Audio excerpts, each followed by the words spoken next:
Yo, welcome everyone. I'm Dr. Joshua Nelson, and I'm so glad you joined me today, along with some of my friends. We're going to really get into it, and I'm extremely excited as I've been sharing across my various social media pages. I'm extremely excited about this because, again, this is something that we've been putting together for some time, and we really wanted to get you in here to be motivated, to get going and to really make some change in our communities and wherever you are, and really believe and know that you can make a difference. So just real quick, like who I am, some of you may know me, some of you may not. I am a pastor, I'm a father, I'm a husband, but I'm also a community organizer who is extremely passionate about actually making sustainable change in my community. I've been pastoring for the past 14 years, and in that time, I've learned a whole lot of things. I made a lot of mistakes. I've done some pretty cool things as well, but I've learned that in order to really impact people's lives, you have to really be in the muck and the mire with them. And, at first I started out just really having like this desire to do something, but not really knowing what to do or how to do it. And God blessed, and I met some amazing people, some of which you'll hear from tonight. God put them in my life, and I learned a lot of things. And I really learned, like, hey, there's actually a strategy to how to get some things done. And in the course of time, like, I've been able to do some amazing things with a team of people. We've been able to, plant community gardens, addressing food insecurity. We even started a plant-based pop-up restaurant. We've just done a whole lot of different things. I've created a manual for how to have an intervention between police officers and young Black men. Just a whole lot of different things that we've done. I mean, food giveaways, block parties, all those things. But what we've really learned is just how to really do things for your community that actually have a point, that actually lead to something. And the guests that we have on today are proficient in their fields. I mean, they have really done extraordinary work in their communities in terms of how to actually impact people's lives and how to actually build even empires and how to actually make change. And so I'm extremely excited about it. I'm extremely excited. I really want to get out the way and stop talking about myself and really get to talking about what they're going to present today and what they're going to do. But let me just say this, why I even did this event, why I even called it Moving Beyond Slactivism. If I can just be real quick. I mean, this past, summer was a lot. We all know through the pandemic, and then with all the things happening with all the injustice we saw, the marching we did, moving on to the election, all of the stuff that we've done here in Georgia, it's been a lot, and it's been very exhausting. And we definitely needed a break after all of it. But I found myself in the midst of my break, in the midst of like my lull, of just kind of like really, I don't know, kind of feeling slack. Like I needed to put a shot in my arm to like actually get moving again, and actually do something, and not just get complacent, and remind myself that, yeah, we may have done some great things, but there's still more work to do, and I still have energy to do it. And so honestly, man, a lot of this whole thing is just really to motivate me. Like I brought my friends on to motivate me, to get me going, to really push me forward, and hopefully push you forward as well, because some of you may be feeling the same way, or you may have never even actually been engaged in your community, and you want to know how, or you want to actually be inspired to what you can do. And so hopefully this will move you beyond any type of slackness, any type of lull, or any type of tiredness you may feel, and say, you know what, there is something I still can do. I want to activate change. I want to move forward, and I want to make a difference. And so right now, we're about to hear from a few people that I really respect, that I love, that I've worked with, and I'm excited for you to hear from them. And so we're going to bring on right now, and I'm going to introduce her first before we bring her up. She is Cherie Blackman, and she is a community organizer with Fair Count. Some of y'all know about Fair Count here in Georgia, and she is a champion for change. She has worked as a leader on the Stacey Abrams campaign. That's actually how I met her, and she continues to make change. In fact, I believe, and I know she was very instrumental in this last election and really bringing out a huge turnout of Black voters. And so I'm excited to have her on today, and I'm looking to have her come on now in her own way. And we're going to just talk a little bit today about organizing. Cherie. Hi. What's good, my friend? How you doing? I'm doing great, and thank you for having me. Definitely. No, I'm excited. This is good stuff. But I want to just talk, because, one thing that I know about you is that you're very motivated, very dedicated. I remember meeting you, back when we were in the campaign a few years ago, and so with Stacey Abrams and all that we were doing. You just were doing a whole lot. You still do a whole lot, but you are actually a organizer. Like that's what you do. Like talk to us about like what that means and like what does that look like as an organizer? Well, first of all, organizing is my passion. And who knew that I could get paid for my passion? I mean, All right. people think people think that, we have these passions in life and we inspire, to do great in them. But, this is something that, you can also have a career path in. And it's amazing because probably about 10 years ago, I never would have thought that this would be my career path. I had a whole nother vision for myself, and God said, nope, this is what I need for you to do. This is what I have set out for you. And that's the journey that I've been on, especially since I've been in Georgia for 8 years. I started with Stacey's campaign, and I actually started as a volunteer on her campaign. And that volunteer work led to a series of life-changing things that led me to Fair Count. And now I'm here or still organizing and still going to continue to organize in Georgia until I'm tired. Yeah, no, you're doing a great job. So, I mean, talk to us about like how has it been? I mean, we did a whole lot. I mean, with Fair Count this past few months, how has it been, and what are some of the things you have maybe learned, or some of the challenges that you may have had even in this past election? Oh, well, I mean, each election is always challenging, no matter what. But of course, we had unprecedented times with the pandemic, and we really, really, really had to gear ourselves up and work around that. It was quite a challenge, really was. But we did what we could. We gathered ourselves, and from our homes, we helped people. And that just lets you know that you don't have to always be the person out there on the streets. Right. You can do the work from home. You can do the work in your own communities, in your own neighborhoods, or other communities. But this pandemic has showed us that we are innovative. We are very innovative people, and we can still get out there and help people. Like at Fair Count, we're on the road now to helping people through this pandemic, and that's what people need the most.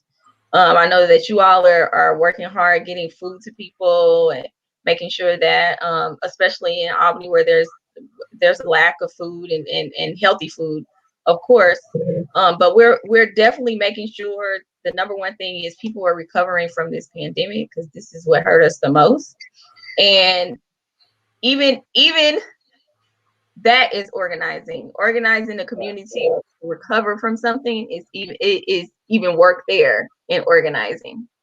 Yeah, I mean, you guys did a amazing job in just pushing past those obstacles, and really still finding ways to get people motivated and getting them out to vote. Obviously, it worked. So, awesome job with that.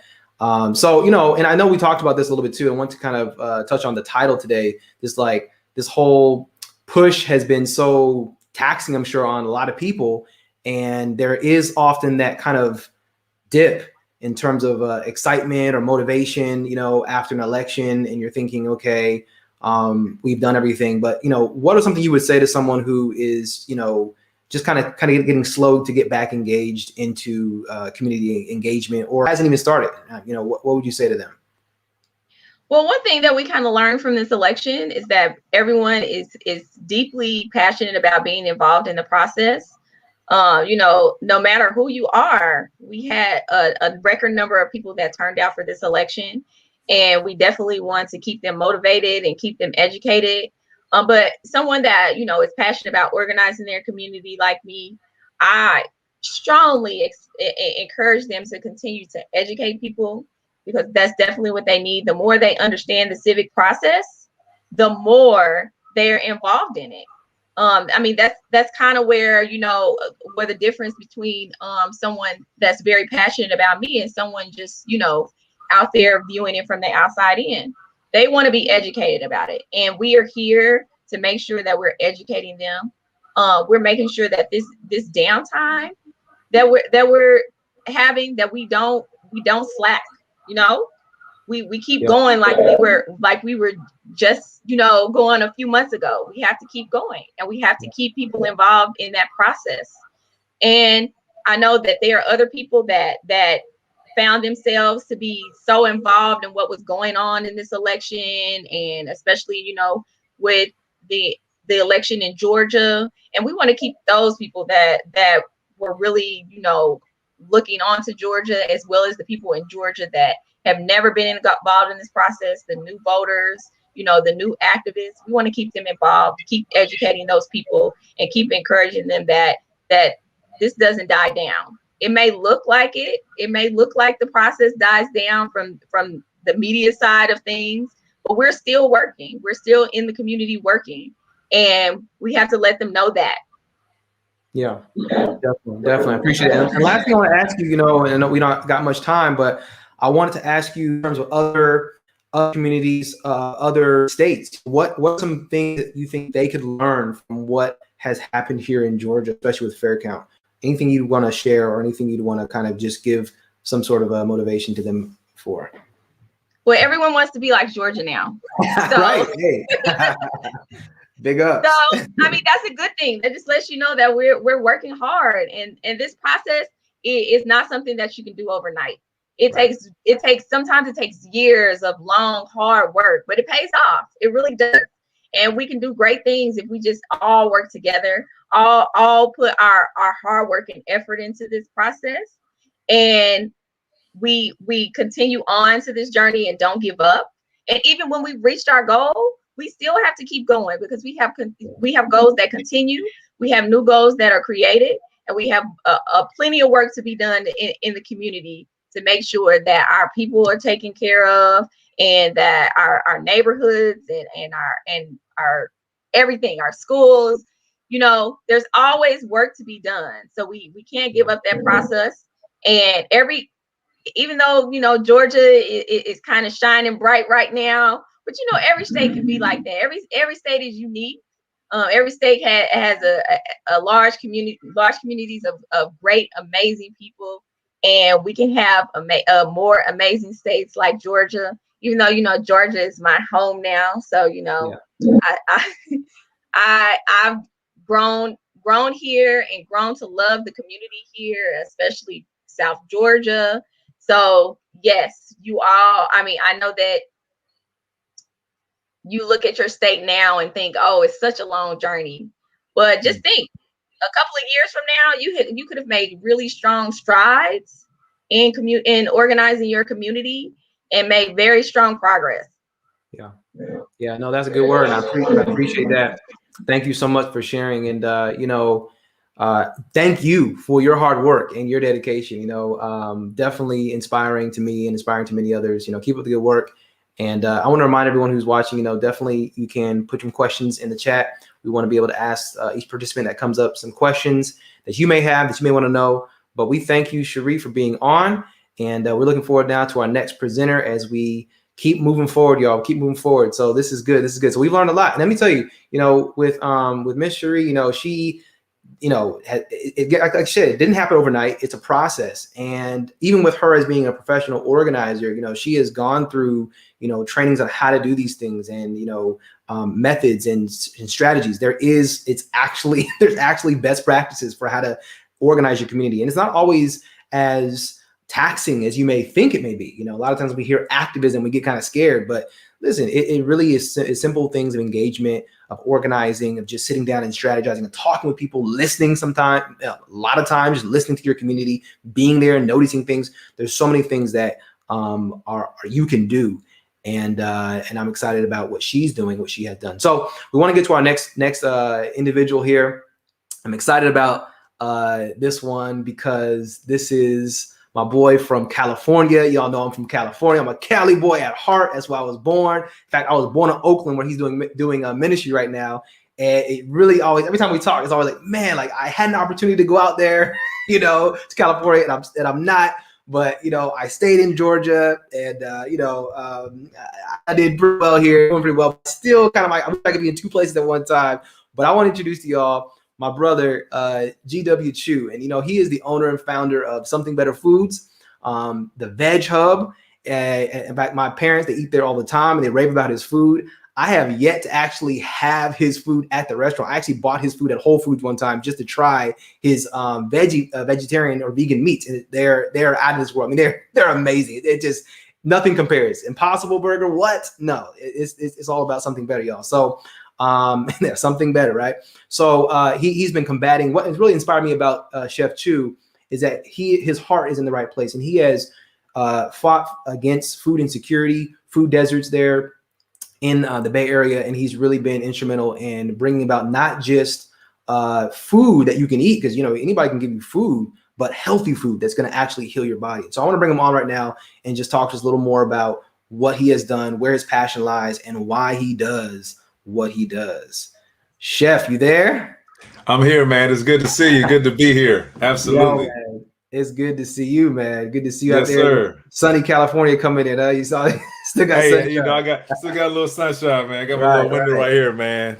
It's crazy. You said you want to come to the Bay, but I'm trying to come to Georgia, man. I want to come to the South, man. So that's my dream. We can switch, man. We can switch. Hey, that's it. Yo, man, but talk to me, man. Tell me, you shared a lot and you do a lot of speaking and stuff, but talk to me a little about, how you began. What is your passion and how did it begin with, you're doing, anybody could go and say they want to start a restaurant or they want to get, make money, but you started out at this thing for another reason that really centers on social justice. So talk to us a little bit about that. Absolutely, man. So I actually grew up in Southern Maryland, in kind of top of the South in Maryland, right under DC, about an hour south of DC. My father actually was a sharecropper. So this kind of give you some context here. My father was a sharecropper. I was born in 1982. And I was in a family, man, that ate heavy meat eaters. We call it good eating, soul food. But the sad reality, it's very meat intensive. So what I mean by that is, fried chicken, pork chops, ham, squirrel. I miss possum by 10 years. So I always joke about that, man. Literally, they stopped eating possum when I was born, man. So, hey, but the sad reality, man, is that in my family, diabetes, heart disease, cancer, all the different other, this health-related, lifestyle-related diseases hit our family. Talking about my uncles and aunts started dying in their late 40s, early 50s. It just became almost like a genocide in my family when it came to the lifestyle that that we had. It was a hard life, obviously, just being Black, growing up in the South, but again, that lifestyle of eating, man, just had a detrimental impact on my family. I became a vegan in 2001. So you're talking about, 20 years ago, like literally now 20 years, to the date at this point, I became a vegan. And I was influenced. My mother's side of the family, my father's side of the family was, again, this heavy meat eaters. My mother's side of the family was actually Seventh Adventist. They were actually, a lot of them practiced vegetarianism. So they actually ate, not vegan, but vegetarian. So I got exposed to a vegetarian lifestyle, when I was growing up. But I became a vegan, in 2001. And at the time, man, when I became a vegan, a lot of the stuff on the market at the time just didn't taste that great. And I wanted to get my family, who was having these lifestyle diseases, that was dying. So what I'm getting at, this mission became a life or death issue. My family was dying from what they were eating. And I saw that, God says, I wish above all things that thou mayest prosper and be in health. And I recognized that the power was in the plate. If I can learn how to make, chicken that looks like chicken, tastes like chicken, but guess what? It ain't chicken. Crispy on the outside and white in the middle. It's delicious. This would be able to make change in our community. And so I started out, man, just started experimenting. Going into the kitchen. There's thousands of experiments over literally, for the last, I've been at it since 2004 when I started developing food products. And in 2007, I stumbled across some different techniques on how to texturize different ingredients, like different types of grains and beans, to a meat-like texture. And with that, man, that began my journey. Started my first restaurant in 2008. Since then, we started a restaurant, 3 restaurants. Now we have a vegan restaurant in Oakland, California.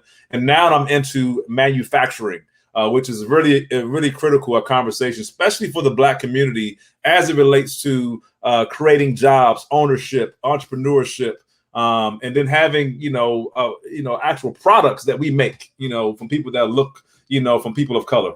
So there's a lot that's been happening, but for me, man, when I said it's a life or death issue, our community must get healthy food because we're dying way too young. COVID hit us the worst, because again, we had a lot of, pre diseases that was pretty much kind of that precursor to where if you got COVID, you have higher rates of, mortality. And so for me, again, man, I take this thing very seriously. I look at it at my last name is Chu. It's kind of crazy, right?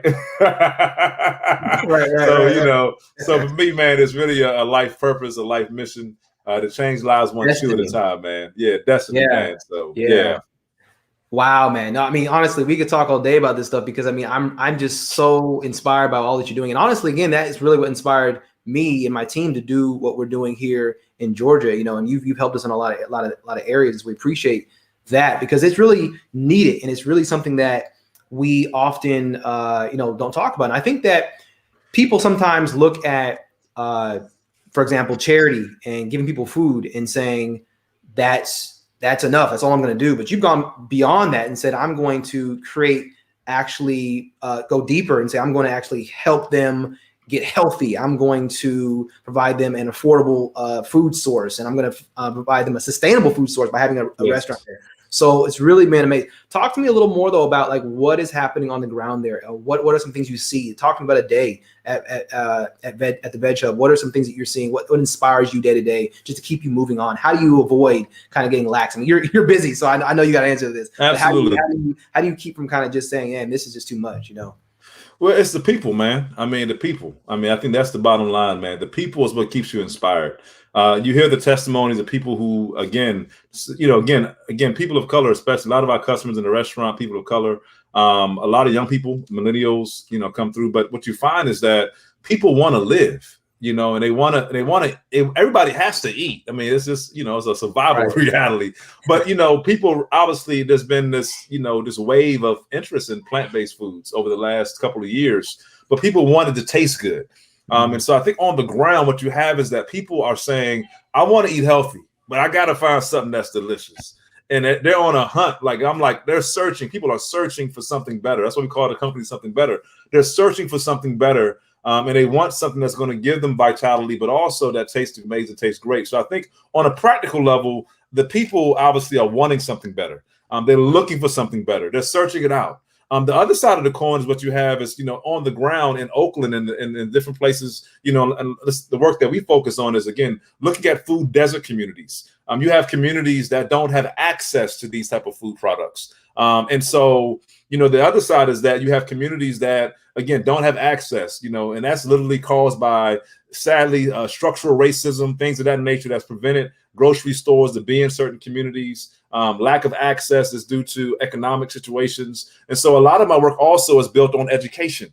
One thing I can say, you can even have access, but without the education side of things, sometimes the change is not sustainable with the people, if that makes sense. So one of the things that we are big on is providing education to the community. Whereas, we pre-COVID, we did cooking classes, education. When the people came to our restaurant, we would do actual cooking classes within the restaurant. We did a lot of work with youth and kids. So we had cooking classes for kids, for the youth. And that was inspirational because not only did it impact the youth and the young people, it also made a big impact on the parents. And so a lot of our work, again, is education is also super important when it comes to food and when it comes to helping people to change their lifestyle as it relates to eating. And then lastly, on the ground, we're manufacturing. And I think that's really so important because, again, when you have people, I always ask the question, I say, how many people of color do you know that have a product on a grocery shelf? You probably don't know many of them. I mean, if you go on 100 products, I probably say maybe 1% might be a person of color. Don't know the exact statistics on what that is. But what happens is that the more Black and brown indigenous entrepreneurs that we have that are producing foods, they're going to have a sense of care for the people that they're feeding, if that makes sense. And so I believe that when you start looking at a food desert community, you see a bunch of liquor stores, you see a bunch of this convenience stores, not owned by us for the most part, right? And most of the products in these places are unhealthy. Obviously, the alcohol is late in the communities, all these sugary snacks, all this stuff that's just killing us, right? So what I truly believe is that there needs to be a turn of manufacturing, where that we, with our own hands, we're making products, we're making foods, we're feeding our people, because that's the you know, you talk about the organization, you know, we have to build infrastructure. We have to be able to be owners so that we're thereby we control, you know, the food supply chain. We're not dependent on the supply chain. So I think a lot of the work that I'm looking at is how do we 50 years from now, 100 years from now, you know, can in 20, 30 years, can we have Black manufacturers? Can we have brown manufacturers? Can we have indigenous manufacturers that actually own their companies, providing healthy food for their communities? And that's just going to replicate itself, where you got more and more. And there's a natural trust between when we as a you know, person of color make food for our people, there's an automatic trust between us and the community. And so on a boots ground, man, that's kind of some of the things that we're working on and trying to make change, man. Yo, man, that's so inspiring, man. That's so powerful, man. That's exciting. That's exciting. And thank you for your dedication, all that you do, man, for representing. Because, you know, you talked to me about the plant-based, I guess, coalition that's the powers that be. Like, you're like the only Black man on there or something, or what? So I'm on a board, Plant-Based Food Association. You know, I'm on a board with some of the greatest companies in the food industry, man, the plant-based food industry. You know, companies like Tofurky, Impossible, Follow Your Heart. Some of these major companies has been in the plant-based food industry. I'm actually a voice now, you know, I can speak, you know, to some of these industry leaders and bring up our needs. And so, you know, what we're doing, it opens up so many cans of worms. You know, you talk about now I have to get funding and financing to grow a manufacturing plant. So you talk about access to capital becomes another conversation. So when you start talking about food security or food insecurity, you know, supply chain becomes very important in that conversation. And I find that, it's huge. It's huge. And I think we have to come on the conversation where we become the owners. You know, we own, not just simply waiting for the USDA to give us the food to hand out. We want to be able to have the farms, be able to own the food, so that we can be in that driver's seat of the conversation. And it's so important to have that healthy options, you know, because I mean, it goes back to even food justice, food equity, you know, because maybe food in our communities, but it's like you said, it's not the healthy food. You know, you have liquor stores. So really making sure that we are saying, no, this is the kind of food that we want, that would be attracted to our communities, and making sure that is there. So, man, that's exciting. I don't know if there's any questions there coming in, but man, we are. I know we're short on time, but I wanted to give you this question. You know, thinking through people who are listening, who, you know, say, man, I'm so inspired by what you're doing. I want to do something like that, but man, I don't know if I can build an empire like that. I don't know if I can do all of that. You know, what is some bite-sized things that someone could take away and say, you know, this is what you do with your passion. This is where you were at the beginning, and this is how you can actually make some change in your community. Where do they start? Where do they start? And that's where I started, man. I didn't start with a food manufacturing facility. I started literally, man, honestly, in my mama's kitchen. You know, going in the kitchen, learning how to make delicious food that tastes good. So anybody that has excitement for cooking and making healthy food, I mean, we live in a world where 20 years ago, there wasn't 1,000 YouTube videos on how to make something healthy and taste delicious. Now you have thousands of videos available, right? So, you know, I would like to say, when it comes to this, you know, food is is cultural. It's where we have our most deepest conversations. And so when you talk about making change when it comes to people's eating habits or lifestyle habits, I think the basic level is, if you love to cook, make something healthy and just make it for somebody. Invite them over for dinner. Bring some food over. Give them a little lunchbox and say, hey, try this out. See what you think. And I think on that level, on a very basic level, is where it begins. And if you have the desire to go further, you know, I had a guy, my friend of mine, he started making gumbo for people. Now he has one of the best vegan restaurants in the Bay. You know what I mean? And so I think that passion will drive you to go further. But I think if people have a passion for healthy food, just start making food at home. Invite somebody over to your house in your kitchen table and just talk about life, talk about love, talk about community. And you'll find that that's the beginning, I think, where this type of movement begins. It's simply at the kitchen table with our friends and just having fun with that. And that's where it starts.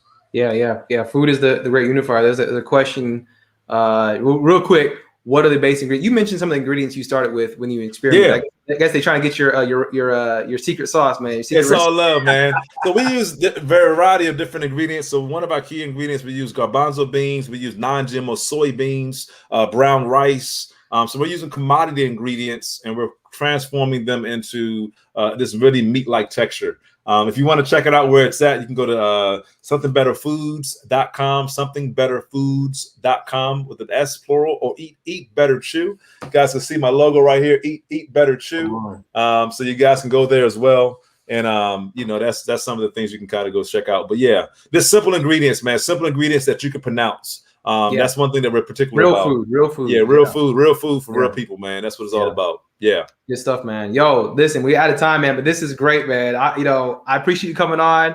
Wasn't long enough, but I thank you, man, for what you said. You packed it in, power pack message, inspiring. So thank you so much. And we appreciate it. Hey, listen, man, I'm trying to get out there as soon as possible, as soon as this COVID goes away, man, so I can get me some. I love it. I love it, man. Appreciate it. Hey, much love for the work you guys are doing, man, and enjoy everything.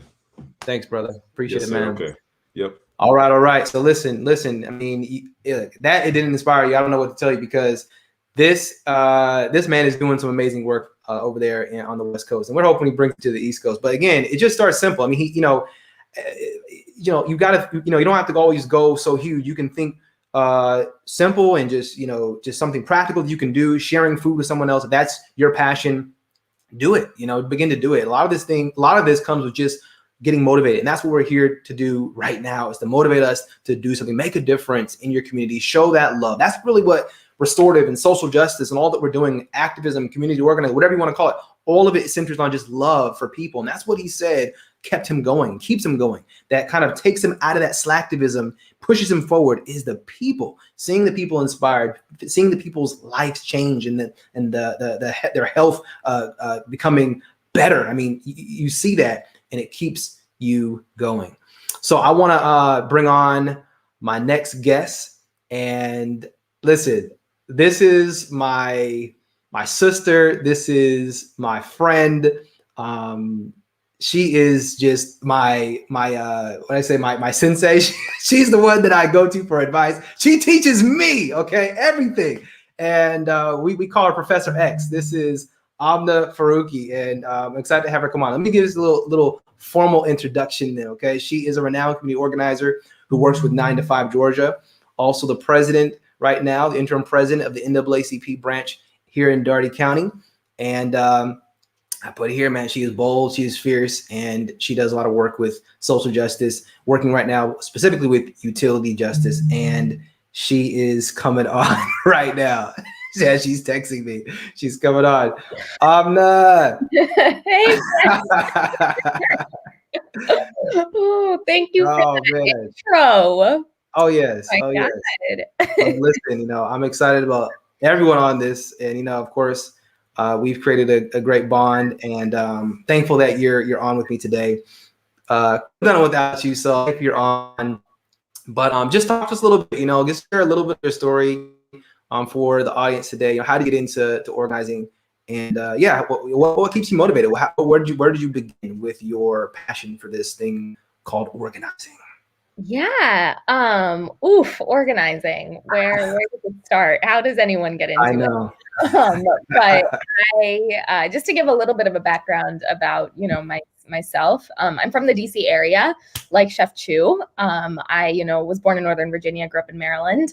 And I moved to Albany. I moved to Southwest Georgia after Trump got elected in 2016, because I'd been interested in organizing, in some form since I was a little kid. But after Trump got elected, I realized I wanted to do it like for real, as my full-time, my life.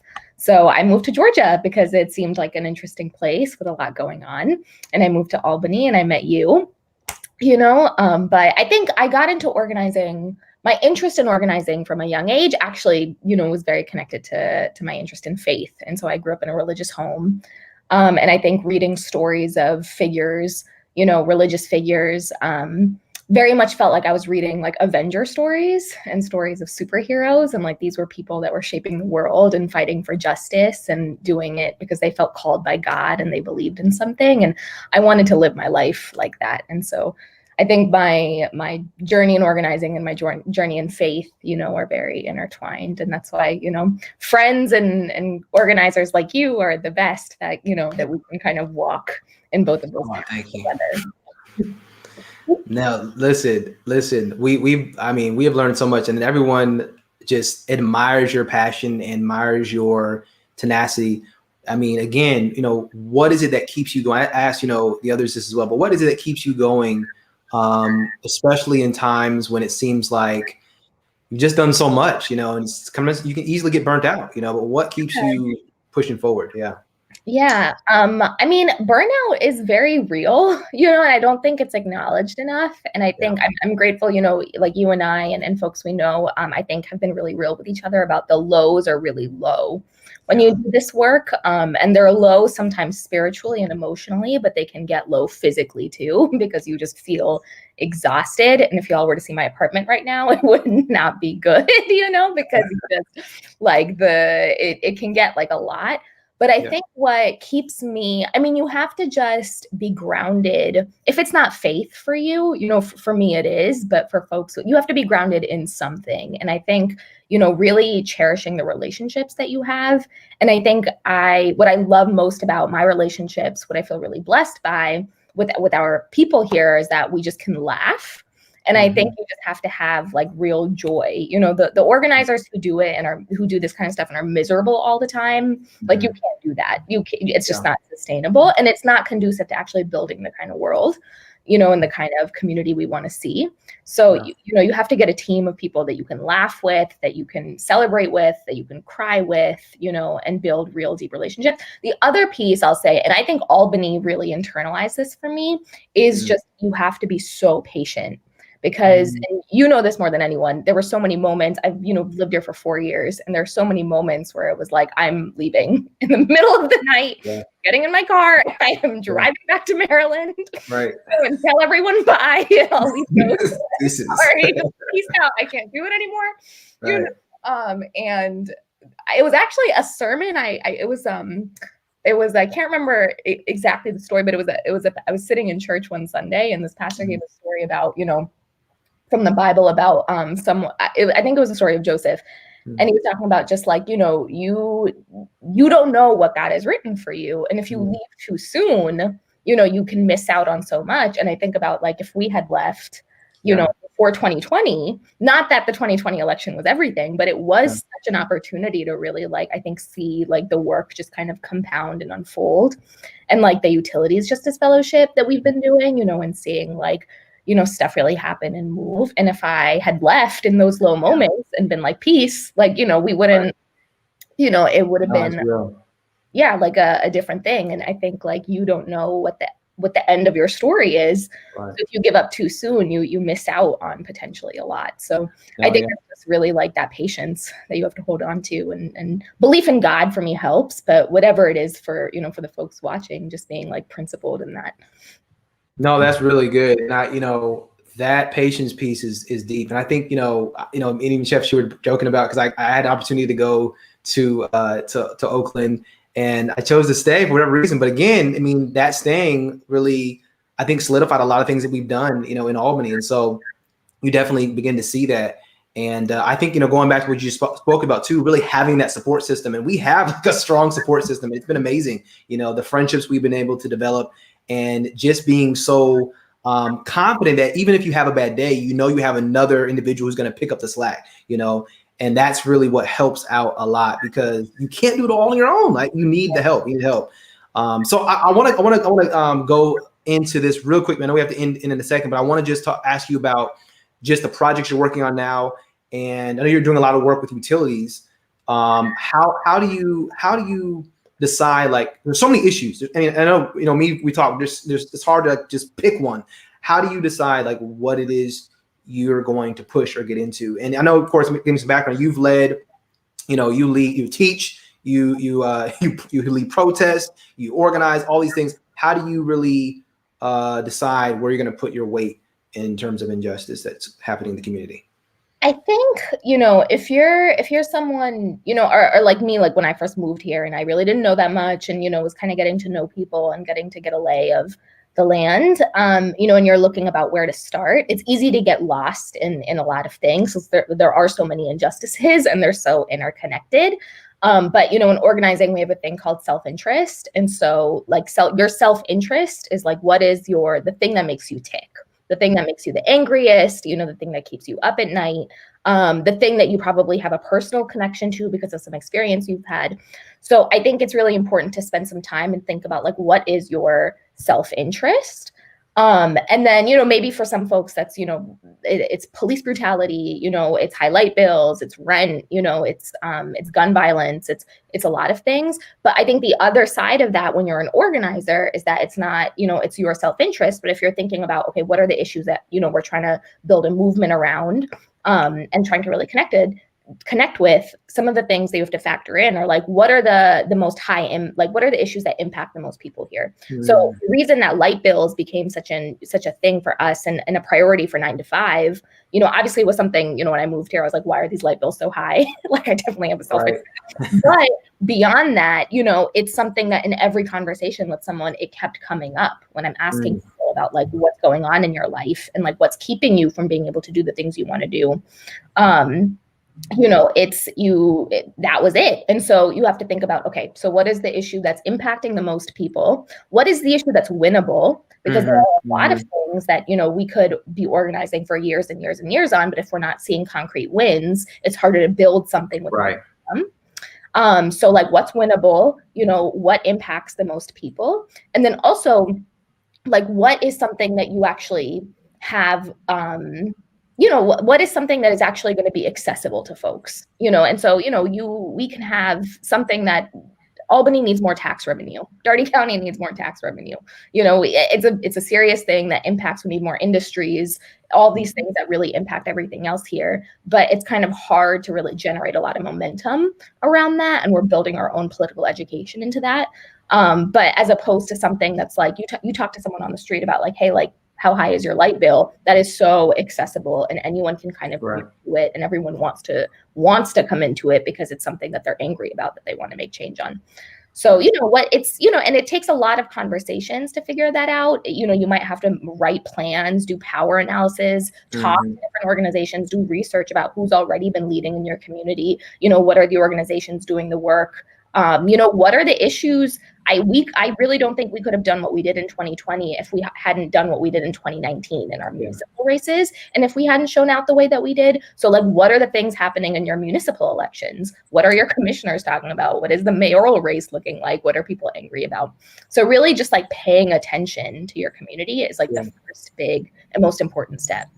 Yeah, because we often just go through life, and a lot of times it's just really about us and what we want to do. And so that's why this is so amazing, because it's really, especially in the religious sense, it's causing you to go outside of yourself and look beyond you and see people, and say, okay, let me ask some questions. Why is this happening? Why are there such high light bills? Why is everybody complaining about that? Not just staying there, but moving beyond that and saying, okay, I can actually make a difference. I can actually make a change.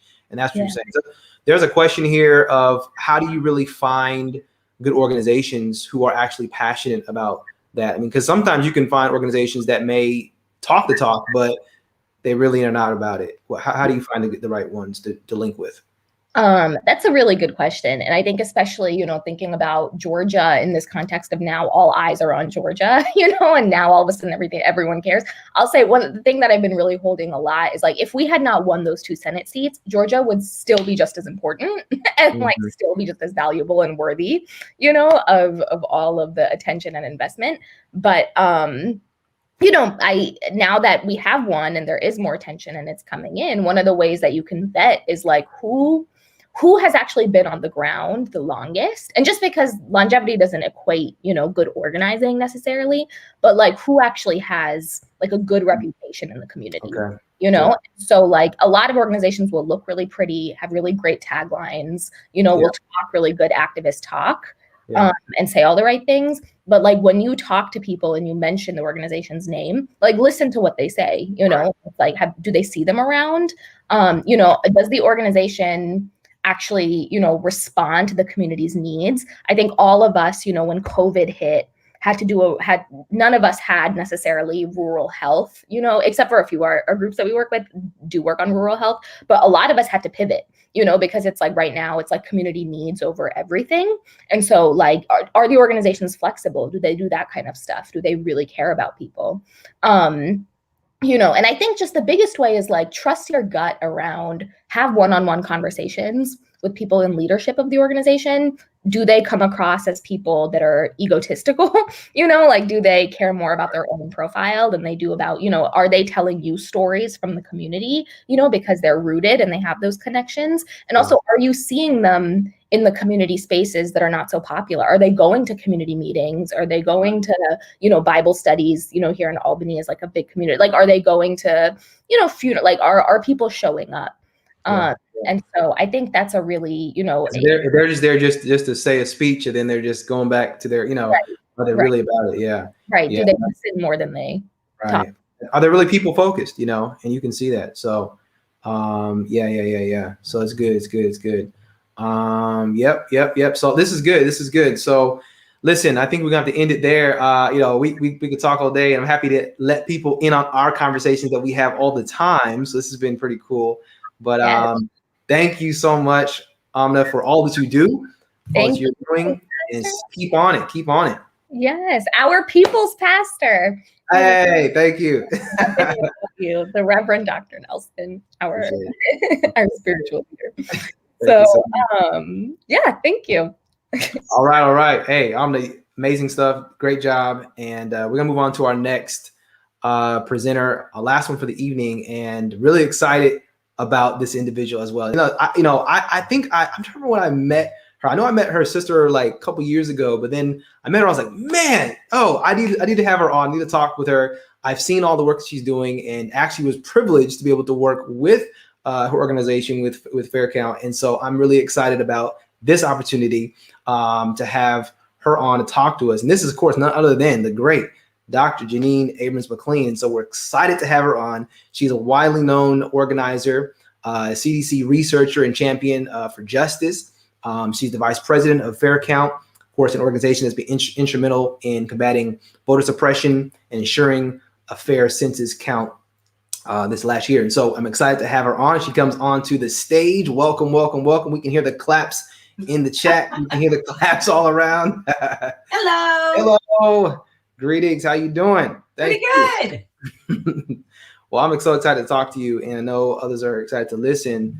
Just wanted to talk to you about organizing, and this is really what we do, and this is what a lot of us have just put our passion in, and a lot of people are listening and watching and saying, man, that's something that may not be a career path per se, but something they want to do and be engaged in the community.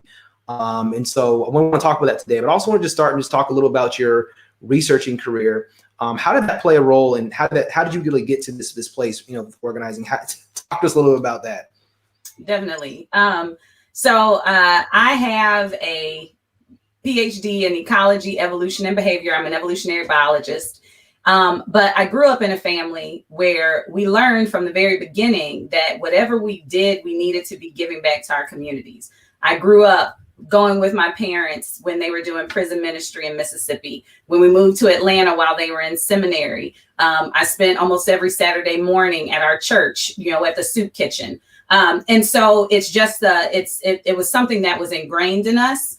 And even as a scientist, I ended up working in public health at the CDC. And so that was something that our parents, we were supposed to give back to our communities. How I got to Fair Count is an interesting story because so Stacey Abrams is my sister. There's 6 of us. I'm the baby. She's number 2. And after the gubernatorial election, she was sitting and she was thinking about what she could do, even though she didn't have the title of governor, and what she should be doing. And so she started Fair Fight, which is the organization that's, really focused on voting rights, voter suppression, fighting against voter suppression.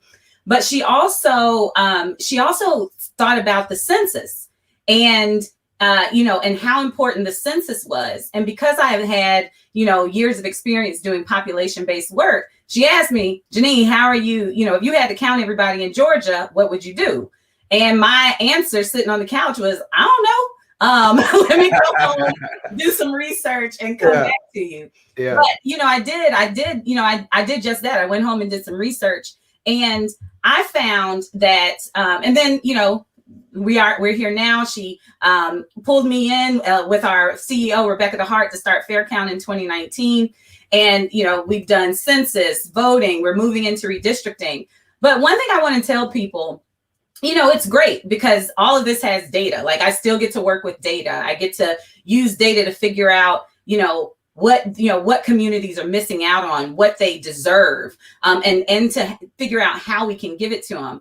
But that's me. One thing I try to tell people all the time is that you don't know what your skill set, what impact it can have on your community.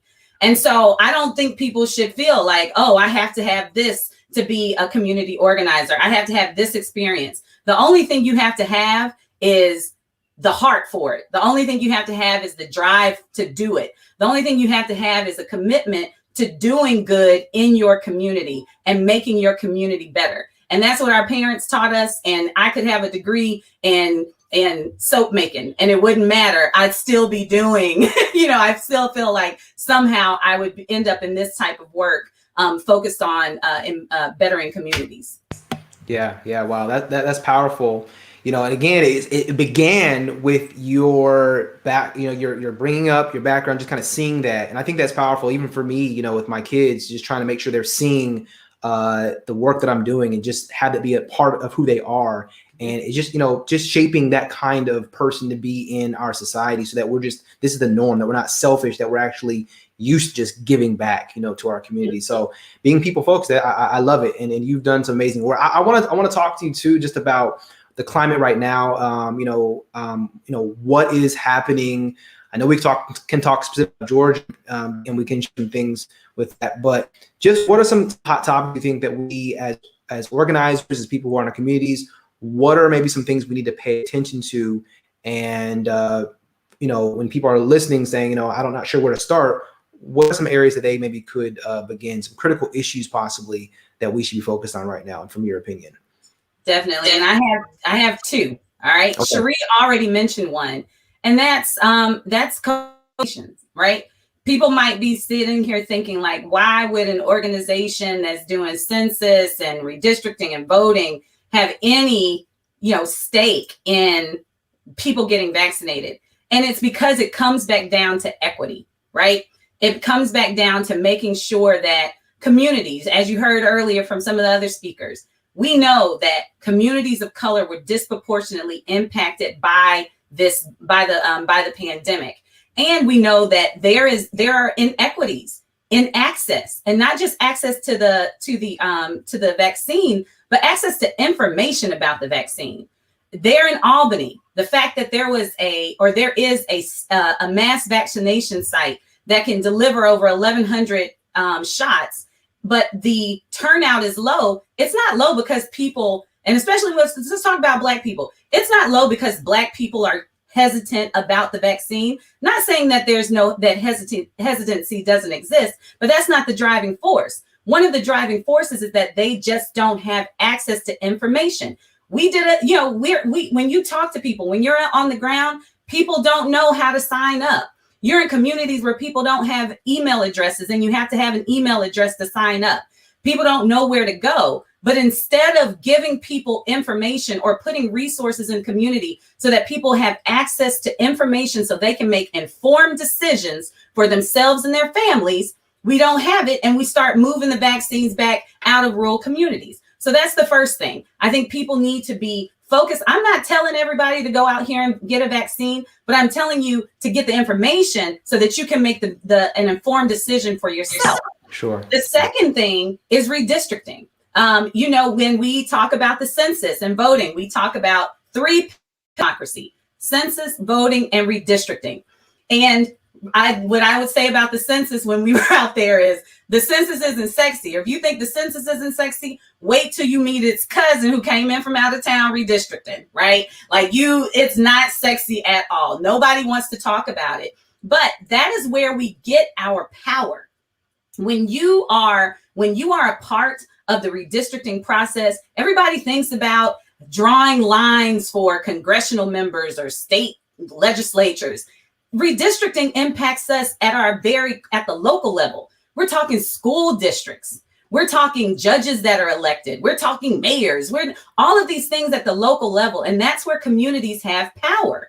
And so one of the things that Fair Count is transitioning into is really working with communities. The stuff that Cherie is about to be out there doing is talking to people in these communities about how important it is for them to be a part of the process. Because what you don't want to happen is somebody to draw a map, break up your community like they did in North Carolina, where they took the largest HBCU, right? North Carolina A&T, split it down the middle to dilute the votes of those Black students, right? Wow. We don't want that to happen in your community. And so you have to be vigilant and you have to be active. You can't be slacking on the side, waiting for the maps to come out. You have to be a part of it right now. So those are the two things I want people to focus on: equity and information access and general access to the vaccines for communities of color, and making sure that our communities are engaged in the redistricting process. That's powerful. That's powerful. And look, this is what the point of this whole thing is: to get people motivated, to really build a coalition of people around the country that will continue to engage. And I think that so many times we're just like looking for someone else to do it, but there are things that we can do. And you know, you talk about this, it's not easy, but there are things that you can do. Like, let's not let that intimidate you as well, because there are things that you can do to be a part of the process, or even be pushing for some others to do and be involved in it. So definitely consider these things. I really appreciate you mentioning those. So I want to, I don't have much time. Man, this is just a valuable opportunity to have you on here. So I'm really excited about you being on. I wanted to kind of talk about you talked about Fair Count, you talked about Fair Fight, and just the success that, I don't know, like everybody to me knows about, and it's just to me because I'm here in Georgia, I feel like everybody knows about Fair Count, everybody knows about Fair Fight. But what has really been the past couple of years? This thing has blown up. What has been, you think, the driving success with these skills of organizing you guys have brought to the table that have really just been so beneficial and crucial for the state? So, and just a reminder, Fair Count, we are a nonpartisan, nonprofit organization. All right, so I'll put that out there. But when we talk about success and why people are so excited about Georgia, it's the turnout. I don't care who you voted for. Yeah. All I know is that a record number of people came out and made their voices heard.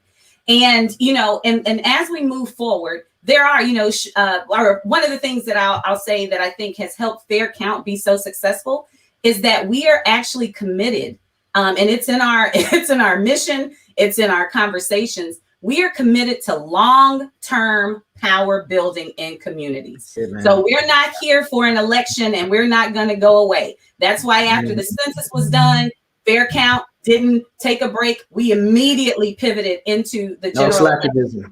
No slack, no break. We did the same thing for the runoff. Right now, we are, we see one of the things that we try to do. We're not trying to come into communities and tell groups that are already doing work there that we know the way to do it, or you need to do it the way that we do it. We don't do that. We try to be partners. And if there are places where we can fill in the gaps or lift something up, that's what we try to do. So I would say being committed to long-term power building in communities, working hard to be a good partner in Georgia and our partners around the country. And then 3, look at Cherie, right? The beautiful thing about our organizers that are still working hard, that are doing these one-on-ones, that are building these relationships, is that they live and work in the communities that they're in. We aren't hiring people from Atlanta, no shade, to go down to Albany. We hire people that live and work in those communities.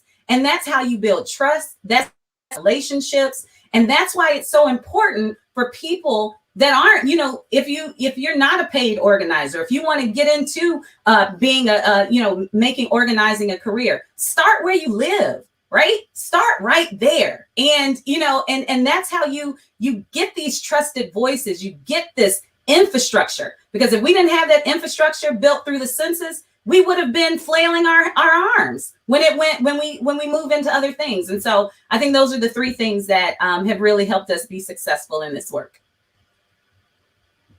Wow. That's awesome. I appreciate it. I mean, that's amazing stuff. And, you know, again, that is where it's at. We have to stay focused and be where we, you know, just grow where you are and you know, pay attention to what's happening and continue to do your work. And I think you mentioned some great things, you know, long-term, you know, being a good partner yourself is crucial, and just making sure that you are aware of what's going on. Is there a question? I see a question. How do you stay encouraged as a community organizer when you see the system clamp down once again and make your efforts a hard work? Yeah. So even with what's happening right now in Georgia, I mean, it can be a little discouraging after all that they're doing, all these different laws and stuff seem like they're restricting the vote once again. How do you stay motivated with setbacks like that? Haters gonna hate, and I'm gonna fight all day. Like that's pretty much it. And you know, and that's how you know you're doing stuff, right? When this, you know, this backlash, these votes or these bills that are trying to limit the power or the people's access to the vote, that is because of what happened, right? That is because people showed up. So when you come out, I know you're mad because I'm doing my job. So stay mad and I'm stay working. Right. So that's pretty much it. Yeah. No, I mean, it's just crazy. It just shows just the visceral anger that people are voting. Like, why, anyway, but you keep on going. You're going to, keep on pushing forward because it's expected. I think that, in the spiritual world, in terms of me as, as a minister, that's something that, of course, motivates me is when I see the enemy doing things. I'm like, well, hey, I must be doing something right. I'm gonna keep on moving forward then, You already know you're expecting those obstacles. And that's another thing too, in this organizing world, there will be obstacles. There will be things that get you down. And I think just our own self-interest sometimes can be an obstacle, right? We just simply want to do things for ourselves. And organizing is very selfless. You have to think about people. And so that, you have to go your own way as well to make this thing successful.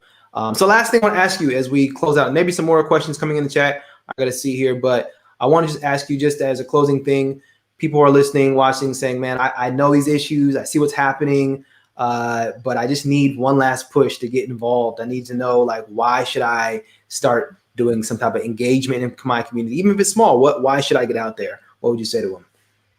I would say, and my apologies if y'all hear craziness going back. My kids they are wilding right now, but I'm surprised mine is so quiet right now. I'm wondering what's going on. I would say that change starts with you, right? So change, and it doesn't and this was said earlier, it doesn't have to be something, huge. It doesn't have to be, I'm going to save the world for this. It could be one issue that matters to you, that matters to someone you care about. And you just have to start there. We all live in this world, and there is a ton of work that has to be done. You could have 1,000 fair counts around this country, and there would still be more work to do. And that's why we need every single person to help out, every single person to get engaged, every single person to make a change. And so I would, if you're sitting on your hands and not sure of what to do, just try, just step out, try something, start small and then move from there. But start, that's the main thing. Yo, thank you. That motivated me. Remember, I told you all, look, I'm trying to get out of my law, man. So you all are getting me, y'all are pushing me. Thank you. No, but really, I'm getting excited and this is great. God is moving in a mighty way in your life, and we see it. And we want to encourage you and applaud you. Keep pushing forward. Keep doing what you're doing. And so we just thank you so much for being on today. And hopefully, I know people have been blessed. People have been moved by what you've said. And so we're looking forward to the change agents that'll come, that'll be inspired from this event today. So thank you again. Thank you for the opportunity. This has been so much fun. And now I got to go find these vegan products. I'm telling you, yo, yeah, definitely. Come down to Southwest Georgia. We got some stuff down there for you too. So awesome. All right. Take care. All right, y'all. Listen, we're not done yet. I if you were filled up by this, this is just the beginning. This is just the beginning. We are going to continue to make change. We're going to continue to inspire you. I'm excited about this because of what this means for your community, what this means for you. And so, I want to pull up some slides real quick. I think they can come up, see if they can get up here, share my screen a little bit. And we're going to kind of just recap. But, one thing that I like, and y'all know I love, some of y'all know, I love my superheroes. I'm going to talk about the idea of being like Avengers, and that's really what it kind of is. Like you become this individual who can be a force of change. And it's not just, you didn't, in the Avengers, you didn't just have Iron Man, you didn't just have Captain America, you needed everybody, to have that, to come together and to make a difference. And that's what I'm talking to you about today, is about how we can come together and how we can make a difference and put our minds together, bring together all these different thoughts and minds, the strategies, and how can we actually make some lasting change in our community. So question you, has this been helpful to you this past hour? Has it been helpful? Did you feel that this was time well spent? Did you learn something? Have you been inspired by what's been said? And are you ready to keep moving forward and actually try to make some difference and some change in your community? And I think that we've learned a lot, but I want to tell you this. I have something to offer you. I have something to give you to help you through this journey towards community organizing. Is that okay? Can I share that with you? Can I present to you something that I believe is going to impact your life? And I think that so many times we hear things like this and it motivates us, gets excited, but do we actually follow through and actually engage and do something? I'm talking to you. Are we going to actually follow through and do something? Listen, don't beat yourself up about, having engaged in Slactivism. I'm not going to beat you up either. What I am going to say is that you've been doing what you're doing because you have a passion. You have a passion for people, and I have a passion for encouraging you to continue what God is putting in your heart for you to do in the community. There are things that we can do, things that you want to do, things that we can put our minds together and we can make happen in our communities. So now that we've got a taste of hearing how some of the best organizers and activists in the country have made their impact, you're pumped up, hopefully. You're inspired about using your passion and your commitment to create and impact change. You're asking now, where do I start? What do I do? How do I actually make this happen? And the thing is, people have come to me and they often ask me some of the questions I've asked the presenters. How did I start? How do I stay motivated? How do I keep going? And really, how do you actually make change? Like, what are the strategies? What are the things you have to do to make these things happen? So the fact is, it's impossible to make real sustainable change in your community by yourself. Like, you just can't do it. And that's why, me and Amna, we talk about what we call the squad. We have our group, we have our crew that we roll together and we support each other. I can bounce ideas off of them and I can learn things from them. They learn things from me. This is what we do. And no matter how hard you work, how hard you rally, how hard you scream, protest, even pray, right? You can't do it alone. And the fact is, you need your community. So what if you could not only have a community of accountability and collective learning with other individuals pursuing the same journey, but also work directly with qualified experts like the ones you've heard today, who can show you how to organize, to strategize, and mobilize to have a significant impact in your community? This is the question I asked myself. Even as I began this journey, I wanted to find a place where I could just learn and bounce ideas. I mean, listen, I've been passionate for 14 years, and I'm just now realizing how to really make change in my community, really make change in my church and in my family and where I am. And I wanted to do something to put this all together so that we can have a place to learn, a place to grow together. And I want to introduce to you, some of you already heard about it, Activate Change Academy. Yes, Activate Change Academy. The thing we need, Activate Change Academy. We are building organizers. We are building activists. We are building change agents to go into the community. And that's my vision. My vision is to see people empowered, to see people across the country doing things, engaged, not just hearing sermons, not just posting, not just doing things that they think will make a good post, but really engage in their community. And a lot of times this is a thankless job, but you're doing it not for your fame, you're doing it for the people. So I want to invite you to be a part of this academy. Let me tell you, who Activate Change is not for. It's not for people who are satisfied with the state of their community and country. It's not for you if that's how you feel.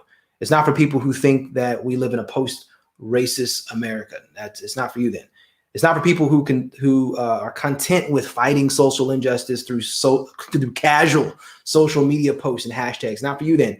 It's not for people who prioritize staying in their comfort zones above being proactive in helping others and building a better next generation. Let me tell you who it is for. Activate Change Academy is for people who feel powerless watching the injustice around them. Yeah. It's for people who are tired of events and activities that don't yield lasting change. Come on, you know what I'm talking about. People who are wanting to tap into resources to finance community impact. Listen, Activate Change is for you. It's for people needing to know who to contact to get things done in their city. You're like, where do I start? Who do I talk to? Activate Change for people who are ready to make a difference. And I know you want to make a difference. So listen, Activate Change is for you. So listen, what you'll accomplish in Activate Change Academy. You're going to learn how to move from charity to justice work. Now there's a difference, okay? Charity versus justice. You're going to move towards sustainable and systemic change. I'm going to see how to do that. You're going to accomplish, you'll be able to perform demographic profiles and analysis of your community, some things that Amna was talking about. You're going to be able to position yourself to tap into funding. Come on now, funding for your passion. One thing that, we realize it takes money to organize. Like you need to have some resources to make some things happen and to actually be able to do more. You're going to learn about that. You're going to be able to create disciplines to follow through and execute. You're going to discover how to create your own nonprofit organization. Now, some of y'all, man, are saying like, I already either have a nonprofit or I've always wanted to start one. If you already have one, we're going to talk about funding. We're going to talk about how to make it better. If you haven't started one, we're going to talk about how to do it and really why you even could use that as a way to do more in your community and more even with your family. We're going to talk about how to become trained in taking action steps towards legislative change. Yeah, there's actually a way to do that.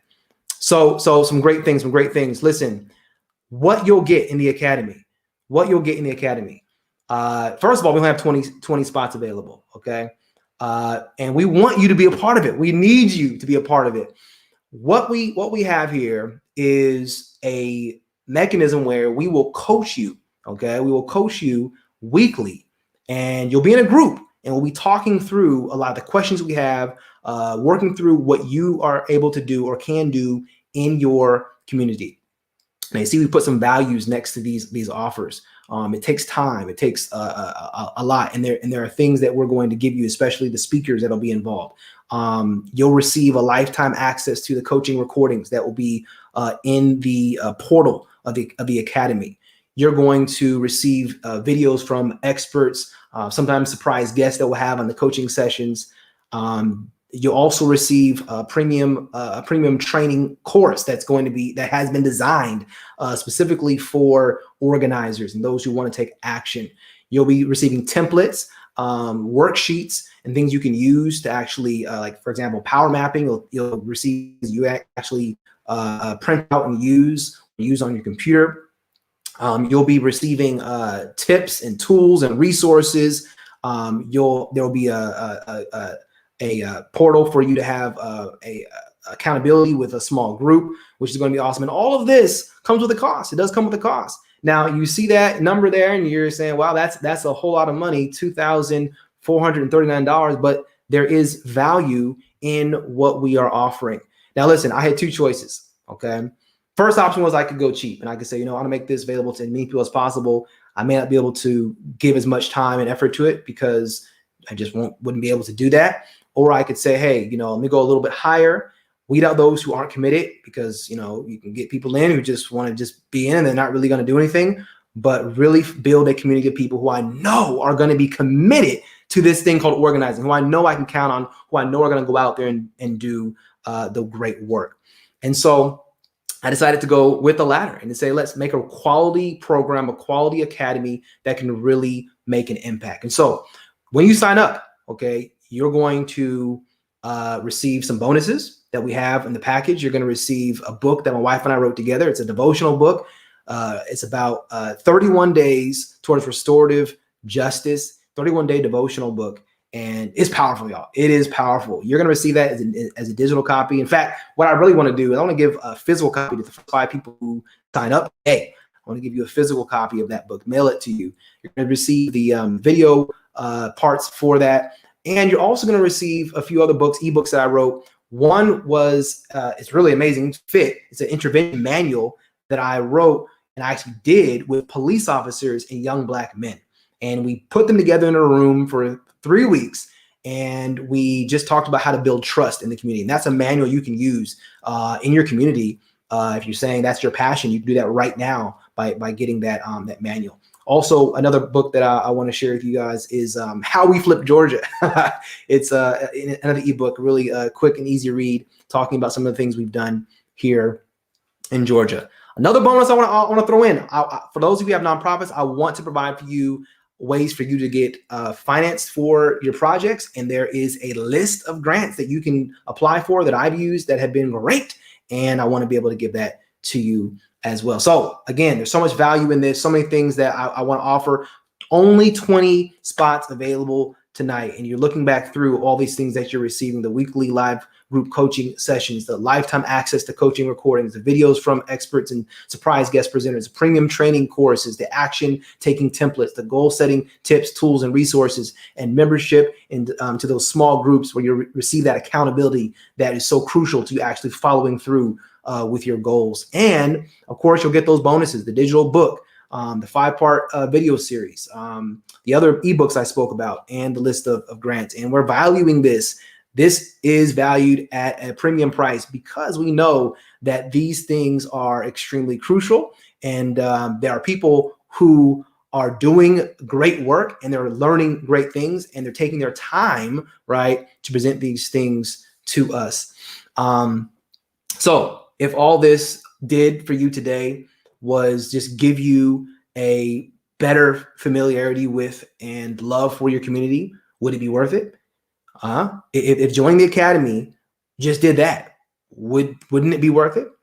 To just increase your confidence and your ability to make real change, would it be worth it just for that? Would it be worth it to join the academy just by, you know, if you could help, it could help you get one grant? Would it be worth it? Would it be worth it if you were able to just, if it just enabled you, right, to impact just one person's life? Would it be worth it? If the joining the academy just did that one thing for you, would it be worth it to show you how to create your own nonprofit? Would it be worth it just for that? To put you on a path from a casual slacktivist to becoming a full-fledged activist? Would it be worth it just for that to join the academy? This is what I'm talking about, y'all. This thing is valuable because of what it can do, not just for you, but for your community. This is why this is a powerful moment for you to make a change for you and your community. And so would it be worth it? Is it worth it for you to change your community and change your life and even your country? This is what my guests have talked about and what they've decided. Yes, it is worth it to them. I want to just see if we can share a video from an individual who's taken the course and what he has to say about it.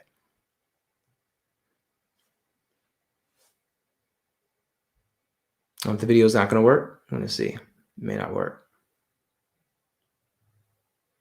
This is my boy, Victor, who came to the academy and he was trying to figure out how to get started. How could he get started in his project? He had some great things going for him in the community, but we sat down, we talked for those 5 weeks in the group coaching. It was great because the group was able to kind of, give him some things as well, the accountability and whatnot. And he just shares in the video just how impactful the academy has been for him. In fact, I think this is up on page. You can watch this later. But his testimony is that, hey, he was able to move from the place that he was stuck in. And even though he was woke, he was able to actually do something and actually make some change through the motivation of being in the academy. And so I hope you guys can watch that. We'll go check that out later for you to kind of see, hear from what he has to say. So again, y'all, here we are. We have this offer. Now, I want to just kind of get to the meat of the matter here, because today you're going to make a decision. Today you're going to make a step in this right direction to be a part of this academy. It's going to be amazing. So the total value we're talking about today is nearly $3,000. Like, whoa, that's a lot of money. Yeah, it is. But you can see why it'd be a good deal at $1,000, right? All right, all that we're offering. And you'd also see it would be a steal if we were offering at $500. So you're like, yeah, okay, good. We're not offering at $3,000. No, we should, but we're not.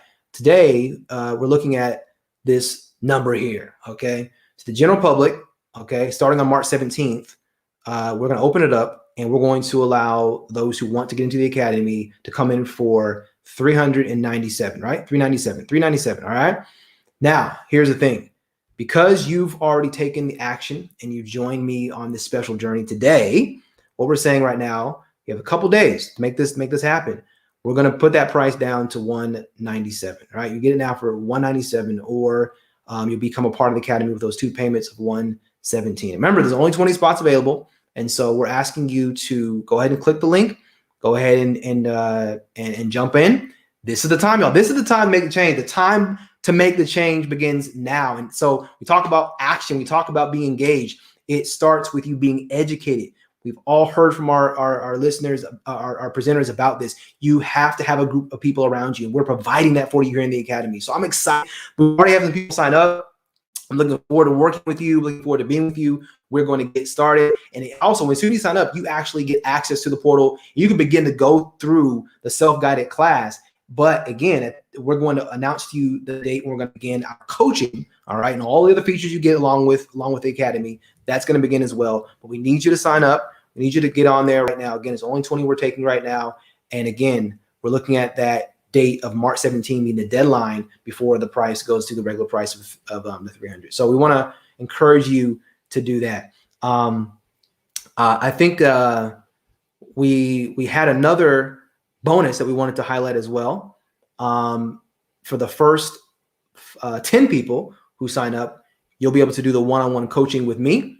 And of course, let me just say this. This probably is one of the most valuable things that we're offering, because, man, time is tough for your boy. So I'm saying I'm dedicating one-on-one with those 10 people. And not only that, I'm going to be able to walk you through on how to set up your nonprofit. Now, here's the thing. I mean, let me be real with you. People pay top dollar just to have a nonprofit set up for them. In fact, I'm not, no lie. I have a lady who I work with. She charges people $3,000 to set up their nonprofit. No joke. I was like, what? So we're saying, look, man, this value is more, even more than, and I'm giving you information. So, its value is up there, but we're saying, this is a bonus.